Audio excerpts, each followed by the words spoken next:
Tonight, we are going to meet heroes. The men who saw Melvin Morris's action that day knew they had witnessed extraordinary valor. Under constant machine gun fire, Morris single-handedly destroyed position after position, knocking out 4 enemy bunkers. He was shot 3 times, but continued to struggle on until he reached friendly lines. It's an honor that I'd never expected to get.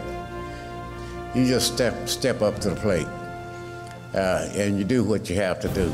Sergeant First Class Joe Kapaczewski. A grenade fell through the hatch of his Stryker vehicle, exploding inches from Cap's right side. He was left with one decision: to amputate his leg below the knee. He became the first Ranger in U.S. Army history to return to combat action with a prosthetic limb. I'd like to congratulate the other honorees for what they've done. It's paved the way for my generation of service members. Among the men who jumped into Normandy was Edward Shames. The surviving men of the 101st Airborne Division helped capture Hitler's mountain retreat, dubbed the Eagle's Nest. He readily helped himself to Hitler's wine cellar. At the Eagle's Nest in Berchtesgaden, I did take home a bottle of Hitler's cognac with the label "For the Führer's use only," and I had it at my son's bar mitzvah. Millions of young American women stepped up to fill the void left at home. And more than 70 years later, one of these Rosies, Elinor Otto, was still at it. We Rosies were proud to have riveted the airplanes. However, we didn't have to face the enemy. God bless you all.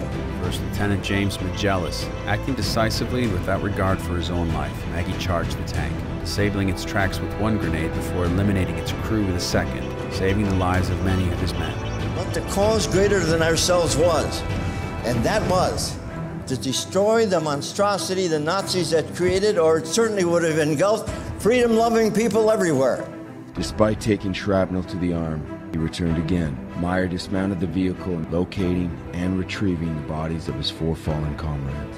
Dakota Meyer reaffirmed that uncommon valor was still a common virtue among Marines. It's an honor to be here today and to be amongst heroes, so I just want to say thank you all so much. There are moments and there are men that galvanize a nation and change history.